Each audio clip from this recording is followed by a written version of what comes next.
ইটাহার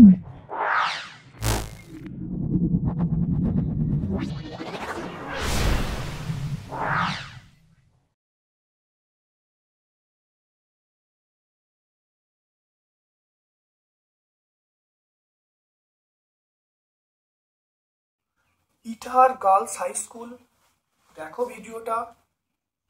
এর আগে আমরা আগের সেটগুলো আপলোড করেছি, যেগুলো কমন পোর্শন। খুব ভালো করে তোমরা প্র্যাকটিস করবে পরীক্ষার জন্য। অনেক কিন্তু প্রশ্ন রিপিটেশন আছে, সেই প্রশ্নগুলো অত্যন্ত ভালো করে করবে, প্র্যাকটিস করবে।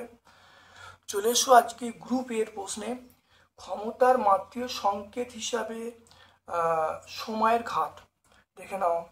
সময়ের ঘাত আমরা জানি ক্ষমতার মাত্রিক সংকেত হলো ml² T⁻³ তাহলে সময়ের ঘাত আমরা কি বলবো? -3 হবে।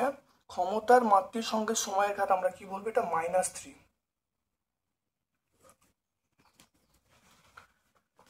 দেখে নাও। তারপর দেখে নাও কোন জোটটি আইসোস্টার।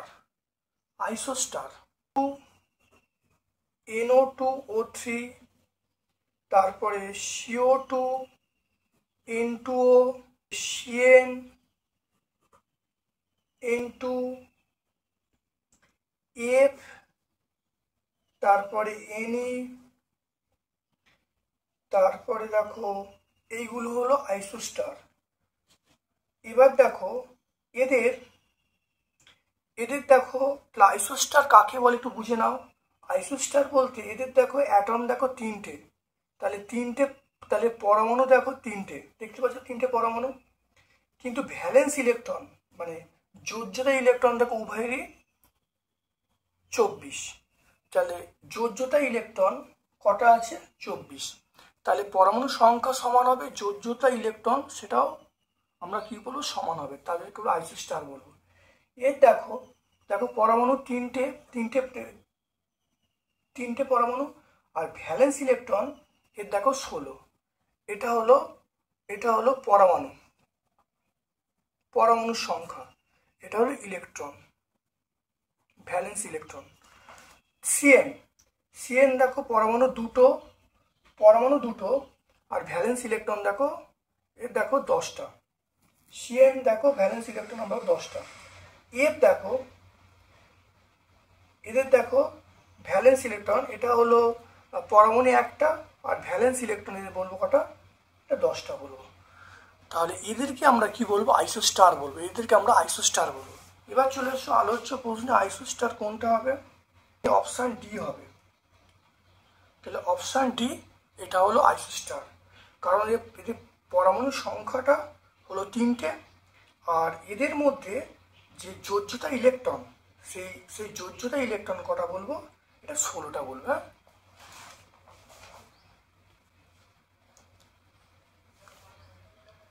তিনেরটা দেখো, একজন বালক পূর্ব দিকে 12 কিলোমিটার, সেখান থেকে উত্তর দিকে 5 কিলোমিটার গেল। তাহলে সরণ কত হবে? সরণ দেখা হবে 13। দেখে নাও কি করে হবে।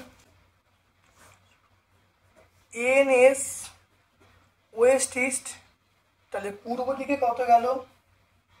তাহলে পূর্ব দিকে এটা গেল 12। এবার এখান থেকে সে উত্তর দিকে যাচ্ছে 5, উত্তর দিকে 5 কিলোমিটার। তাহলে এই দূরত্বটা চাইছে। তাহলে এইটা সরণ, তাহলে এটা ও, এটা এ, এটা বি। তাহলে ওবির মান কত হবে? তাহলে এটা স্কোয়ার প্লাস এটা স্কোয়ার, তাহলে এই পথটা সরণ নির্দেশ করবে। 12² প্লাস 5² 12² মানে আমরা বলবো 144।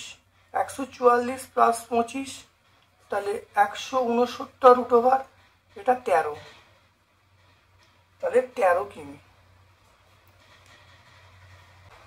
তাহলে আমরা সরণ পেয়ে গেলাম, সরণ এইটা, তাহলে সরণ পেয়ে গেলাম কত? 13 কিমি। রকেটের গতি যে সংরক্ষণ নীতির ওপর নির্ভরশীল সেটা হলো রৈখিক ভরবেগ। রৈখিক ভরবেগের সংরক্ষণ নীতি। কোন বল প্রয়োগ করলে 10 গ্রাম ভরের বস্তুতে 6 সেমি/সেকেন্ডের ত্বরণ সৃষ্টি হবে? আমরা জানি F সমান ma। F এর মান 10, এর মান 6, তাহলে 10 আর 6 গুণ করলে 60, তাহলে 60 ডাইন বলবে, অপশান বি বলবো। সরণ এবং অতিক্রান্ত দূরত্বের অনুপাত, সরণ এবং অতিক্রান্ত দূরত্বের অনুপাত সর্বদা এটা হবে একের সমান হতে পারে বা একের কম হতে পারে। এটা মানে দেখুন, যদি এস হয়, এস মানে আমরা সরণ বলছি, আর ডি মানে আমরা বলছি দূরত্ব। এটা সরণ নয় ছোট হবে ডি এর থেকে বা সমান হবে, তাহলে এস বাই ডি আমরা কি বলবো, লেস দেন 1, তাহলে একের থেকে একের সমান বা একের ছোট হবে। তাহলে আমরা কি বলবো, কখনো একের সমান কখনো একের কম হবে। আলফা এবং বিটা এর কণা আধানের অনুপাত, আলফা হলো 2, বিটা 1, তাহলে 2:1 আমরা বলবো। নিউটন ভিন একটা পরমাণুর নাম, আমরা বলবো প্রোটিয়াম। প্রোটিয়ামের সংকেত হলো 1H1, এটা হলো নিউটন ভিন একটা পরমাণুর নাম। গ্রুপ বি এ চলে এসো। স্পর্শ ছাড়াই ক্রিয়া প্রতিক্রিয়া বলে উদাহরণ কি, স্পর্শহীন বল।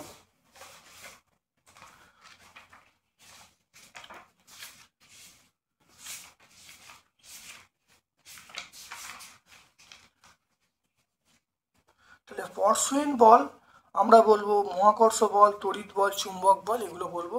তাহলে পেজ নাম্বার 37 আমরা পেয়ে যাব, পেজ নাম্বার 37। কোন বিজ্ঞানী পাম্পুডিং মডেলের ধারণা দেন, এটা বিজ্ঞানী থমসন। আলোকবর্ষ কোন একক, আলোকবর্ষ আমরা বলবো মৌলিক একক। আলোকবর্ষ মানে দৈর্ঘ্য পরিমাপের একক, তাহলে মৌলিক একক। বেগ সময় লেখচিত্রের নথি কি নির্দেশ করে, বেগ সময় লেখচিত্র নির্দেশ করে ত্বরণ, আমরা নির্দেশ করবো ত্বরণ।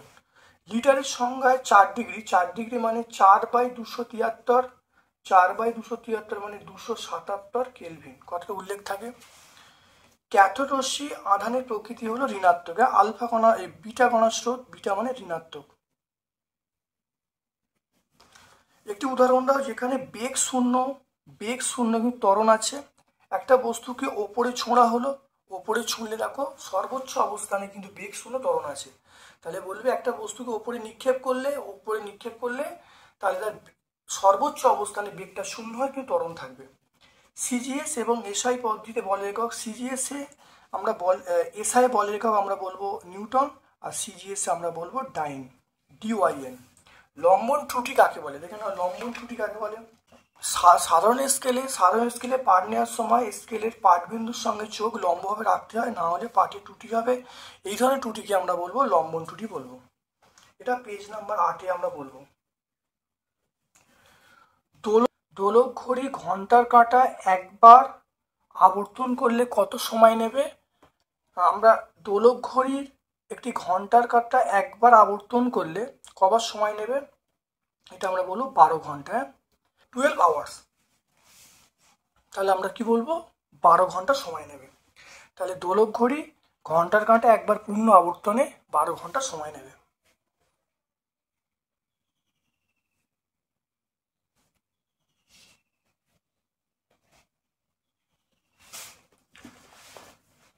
এরপর চলে এসো, দেখো গ্রুপ সি এর প্রশ্নে চলে এসো।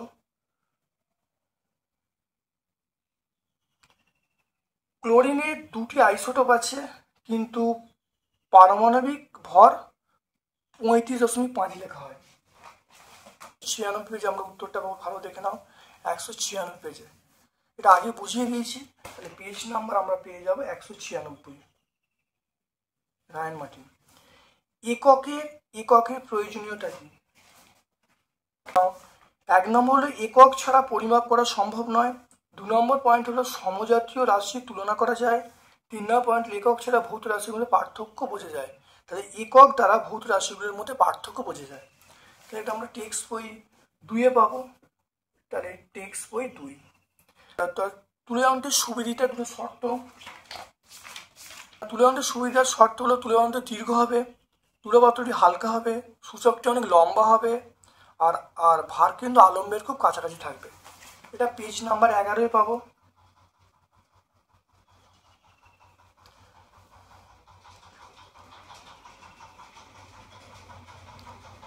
তারপর দেখে নাও 37.36 গ্রাম ভর পরিমাপে ন্যূনতম কতগুলো বাটখারা ব্যবহার করবে? তাহলে 37 এটা গ্রাম বলবো, আর এটা আমরা 36টা কি বলবো? 36টা মিলিগ্রাম বলবো। এবারে আমরা বাটখারাগুলো কেমন নেবো? 5:2:2:1 এরকমভাবে বাটখারাগুলো নেবো, 5:2:1। তাহলে এখানে দেখো আমরা কটা করব? এখানে দেখো 37 করব। 37 করতে গেলে দেখে নাও, প্রথমে আমরা 20 গ্রাম একটা নেব, তারপরে 10 গ্রাম একটা নেব, তারপর একটা নেব 2 গ্রাম একটা নেব। তাহলে 1 2 3 4 এখানে কটা বাটখারা ব্যবহার করা হলো? 4টে বাটখারা এখানে ব্যবহার করা হলো। এখানে 20 গ্রাম একটা, 10 গ্রাম একটা, 5 গ্রাম একটা, 2 গ্রাম একটা, এটা কত হলো? যোগ করে 37 হচ্ছে। এবার 36টা দেখে নাও, 36 দেখে নাও কত হচ্ছে, দেখে নাও 36টা হলো, তাহলে দেখে নাও এগুলো সব মিলিগ্রামে নেবো। তাহলে 20 মিলিগ্রাম একটা, 10 মিলিগ্রাম একটা, 2 মিলিগ্রাম একটা, 1 মিলিগ্রাম একটা। তাহলে এখানে দেখে নাও কটা নিলাম, এখানে এটা দেখো যোগ করে দেখো এটা কত আসছে, দেখো 30। দেখে নাও তাহলে 36, তাহলে 5 একটা, 5 মিলিগ্রাম একটা, তাহলে 20 মিলিগ্রাম একটা, 10 মিলিগ্রাম একটা, 5 মিলিগ্রাম একটা, 1, এটা করলে দেখো 36 মিলিগ্রাম আছে। এখানে বাটখারা কটা? 1 2 3 4 4টে। তাহলে মোট বাটখারা কটা? মোট বাটখারা হলো, তাহলে মোট কটা হলো? 4টে প্লাস 4টে, তাহলে 8টা। 8টি বাটখারা,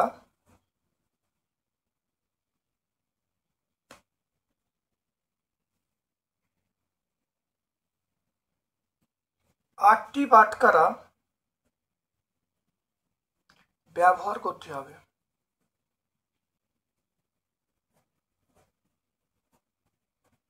তাহলে কটা বাটখারা ব্যবহার করতে হবে? দেখে নাও 8টি বাটখারা আমাদের ব্যবহার করতে হবে। তাহলে ন্যূনতম কটা বাটখারা? সবচেয়ে কম আমরা 8টা ব্যবহার করতে পারবো। এবার চলে এসো রৈখিক স্কেলের সাহায্যে পাতার বেদ কিভাবে নির্ণয় করবে। কিভাবে পাতার বেদ নির্ণয় করবে এটা আমরা এখানে আছে, এখানে পরিষ্কারভাবে আছে, পেজ নাম্বার 9 আমরা পেয়ে যাব। রোলার টানানা ঠেলা সোজা অনেকবার হয়েছে, অনেকবার ব্যাখ্যা করে দিয়েছি, অনেকবার তোমাদের ব্যাখ্যা করে দিয়েছি। টানা সোজা দেখে নাও, এটা হলো পেজ নাম্বার 30 আমরা পাবো, পেজ নাম্বার 30।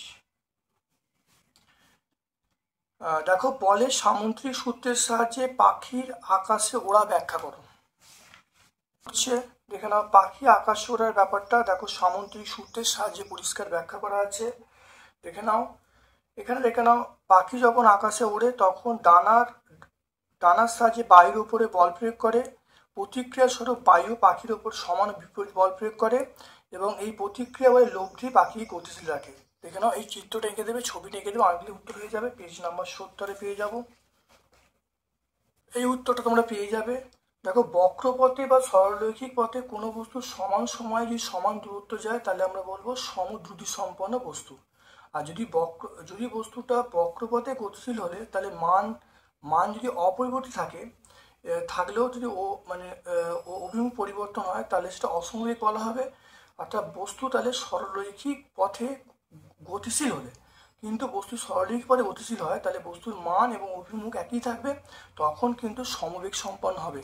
তাই বলা যায় যে সমদ্রুতি সম্পন্ন বস্তু সমবেগ সম্পন্ন নাও হতে পারে। তো এটা আমরা 27 পেজ, এটা আমরা 32 পেজে পেয়ে যাব, পেজ নাম্বার 32। বেগ এবং দ্রুতির পার্থক্য অনেকবার হয়েছে। দ্রুতি মানে দূরত্ব বাই সময়, বেগ মানে সরণ বাই সময়। দ্রুতি স্কেলার রাশি, বেগ হলো ভেক্টর রাশি। আর সমবেগ সম্পন্ন বস্তু মানে সমদ্রুতি সম্পন্ন বস্তু মানে সমবেগ সম্পন্ন নাও হতে পারে, আর সমবেগ সম্পন্ন বস্তু মানে সমদ্রুতি অবশ্যই হবে। পেয়ে যাব। এই এইটা দেখো আগের স্কুলটা আমরা ব্যাখ্যা করে দিয়েছি, বীজগাণিতিক পদ্ধতিতে আমরা ব্যাখ্যা করেছি। এটা আমরা আগের স্কুলটা 13তম স্কুলে আমরা বীজগাণিতিক পদ্ধতিতে ব্যাখ্যা করেছি। আর তোমরা 4 নম্বর স্কুল যদি করো সেখানে তোমরা দেখবে লেখচিত্রে ব্যাখ্যা করা আছে। তারপরে দেখে নাও অথবা প্রশ্ন, ক্রিয়া ও প্রতিক্রিয়া বিপরীত হলেও সাম্য প্রতিষ্ঠা করতে পারে না কেন? দেখে নাও, মনে রাখবে সমান ও বিপরীতমুখী বল যাদের ক্রিয়ারেখা একই তাদের মধ্যে সাম্য প্রতিষ্ঠা হয়, কিন্তু ক্রিয়া প্রতিক্রিয়া যেহেতু বস্তু ভিন্ন তাহলে ক্রিয়ারেখা বিভিন্ন, তাহলে সাম্য প্রতিষ্ঠা হওয়ার কোনো প্রশ্নই ওঠে না। তাহলে একটা পেজ নাম্বার 16 পরমাণু মডেলের সিদ্ধান্ত দেখে নাও। এক হলো দেখে নাও নিউক্লিয়াসটা খুব অত্যন্ত ক্ষুদ্র অঞ্চল দিয়ে তৈরি হয়েছে, সমগ্র ভর ওর মধ্যে আছে, আর ইলেকট্রনগুলো বৃত্তাকার পথে সমদ্রুতিতে ঘুরছে। এটা পেজ নাম্বার 66-এ পেয়ে যাব। আলফা কণার দুটো ধর্ম দেখো লিখতে বলছে। একটা হলো দেখে নাও আলফা কণা হলো 2 একক ধনাত্মক। আলফা কণার ধর্ম দেখো, আলফা কণা প্রোটনের আধানের দ্বিগুণ। আলফা কণা গ্যাসকে আয়নিত করতে পারে। আর আলফা কণা দেখো ফটোগ্রাফি প্লেটের উপর প্রতিপ্রবাহ তৈরি করতে পারে। পেজ নাম্বার 200 আমরা পেয়ে যাব। এটা রায়ন মার্টিন। নিউটন দেখে নাও নিউটনকে আবিষ্কার করেছে। দেখে নাও নিউটন আবিষ্কার দেখো স্যাডউইক, দেখতে পাচ্ছ স্যাডউইক।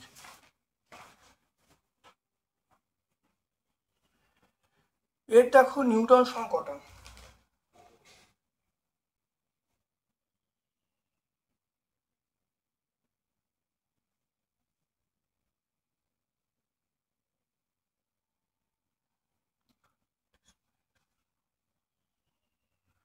তাহলে দেখে নাও এটা থেকে এটা 232 থেকে নিউটন সংখ্যা বার হওয়ার নিয়ম হলো 234। 234 থেকে 90 যদি বাদ দিলে কত হবে 142টা। তাহলে নিউটন সংখ্যাটা হবে 142টা। 2D এর প্রথম প্রশ্ন মেট্রিক পদ্ধতি কাকে বলে সুবিধা লিখতে বলছে। মেট্রিক পদ্ধতি এই সিজিএস এবং এসআই এই দুই পদ্ধতিকে আমরা মেট্রিক পদ্ধতি বলবো।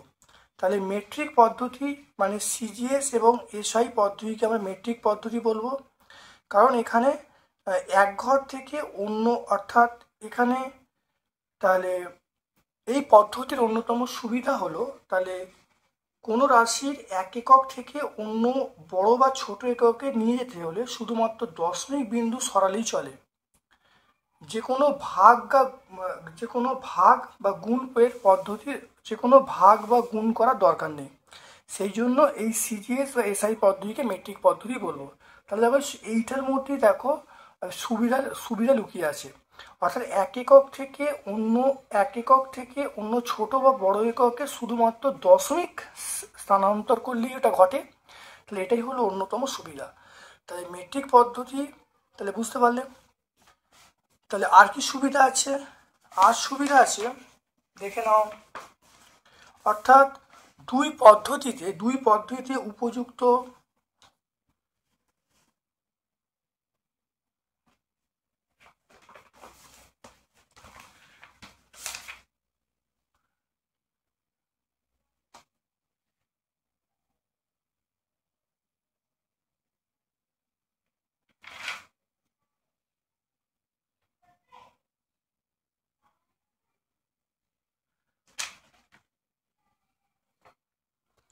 তাহলে আর কি সুবিধা আছে? আর সুবিধা হলো যে এই দুই পদ্ধতিতে উপযুক্ত পূর্বসূচক বা উপসর্গ এগুলো যেমন ধরো মেগা, গিগা, পেটা এগুলো বা ছোটোর মধ্যে মাইক্রো, পিকো, ফেমটো এগুলো যুক্ত করে অন্য একক তৈরি করা যায়। দেখতে পাচ্ছ। আরেকটা পয়েন্ট আছে, সেটা হলো এই পদ্ধতিতে ভর ও আয়তনের মধ্যে একটা সম্পর্ক স্থাপন করা যায়। তাহলে তিনটে হয়ে গেল। এরপর চলে এসো পৃষ্ঠটানের মাত্র সংকেত। মনে রাখবে পৃষ্ঠটানের মাত্র সংকেত হলো m(t⁻²). পৃষ্ঠটানের মাত্র সংকেত কি? m(t⁻²). তাহলে পৃষ্ঠটান মানে হলো বল পিস্টন মানে হলো পিস্টন আমরা বলবো সারফেস টেনশন। তাহলে পিস্টনের মাত্রা হলো m(T⁻²)। তারপরে অথবা প্রশ্ন দেখো লিটারের সংজ্ঞায় 4°C উল্লেখ করা হয় কেন? লিটারের সংজ্ঞায় 4°C উল্লেখ করা হয় কারণ 4°C তাপমাত্রা জলের ঘনত্ব সবচেয়ে বেশি, আয়তন সর্বনিম্ন হয়। এরপরে ধরো তাপমাত্রা এবং তখন তার মানটা হয় 1 গ্রাম/সেমি কিউব। এই উষ্ণতা যদি আরও বাড়তে থাকে তাহলে আয়তন ক্রমশ বাড়তে থাকে, ঘনত্ব কমতে থাকে। তাহলে বলবো 4°C তাপমাত্রায় জলের ঘনত্ব সবচেয়ে বেশি হয়, তার মানটা হলো 1 গ্রাম/সেমি কিউব। যদি উষ্ণতা বাড়ে তাহলে জলের আয়তন বাড়ে, ঘনত্ব কমতে থাকে। তাই সেই জন্যে আমরা ওই লিটারের সংজ্ঞায় 4°C কথাটা উল্লেখ করি। গ্যালন কোন ভৌত রাশির একক?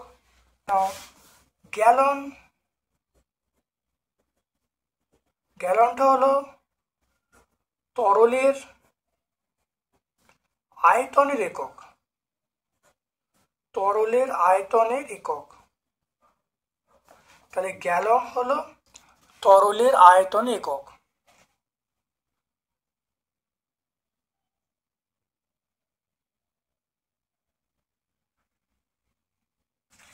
মনে রাখবে 1 গ্যালন সমান 3.785 লিটার। তাহলে 1 গ্যালন সমান আমরা বলবো 3.785 লিটার। একটি মিশ্রগতি উদাহরণ দাও। এটা মিশ্রগতি আমরা বলবো সাইকেলের চাকার গতি মিশ্রগতি। এরপর দেখে নাও কোনো নৌকা থেকে তীরে লাফ দিলে ক্রিয়া প্রতিক্রিয়া কিভাবে সাহায্য করে ব্যাখ্যা করো। দেখে নাও যখন তীরে লাফ দেওয়া হয় তখন মানে ব্যক্তি নৌকার ওপরে একটা প্রতিক্রিয়া, তাহলে যখন তীরে লাফ দেয় তখন নৌকার ওপরে একটা বল প্রয়োগ করে ব্যক্তি যখন বল প্রয়োগ করছে, নৌকাও ব্যক্তিকে সমান বিপরীত একটা বল প্রয়োগ করছে। সেই বলটা হলো প্রতিক্রিয়া বল। এই প্রতিক্রিয়া বলের জন্যই ব্যক্তিটা তীরে পৌঁছাচ্ছে। এটাই হলো ক্রিয়া প্রতিক্রিয়ার কাজ। দেখে নাও বলের ঘাত ও ঘাত বলের মাত্রের সংকেত। দেখে নাও বলের ঘাতের মাত্রের সংকেত আমরা বলবো mL(T⁻⁻1) আর ঘাত বলের মাত্রের সংকেত বলবো mL(T⁻⁻2). দেখে নাও তাহলে বলের ঘাত হলো mL(T⁻⁻1), ঘাত বল হলো mL(T⁻⁻2). এরপরে চলে এসো যে 150 গ্রাম ভর বিশিষ্ট বস্তুর ওপর 45 টাইম বল প্রয়োগ করলে ত্বরণ কত হবে। দেখে নাও আমরা জানি বস্তুর ভর 150 গ্রাম, প্রযুক্ত বল 45 টাইম। আমরা জানি F সমান ma। তাহলে a মানে F/m।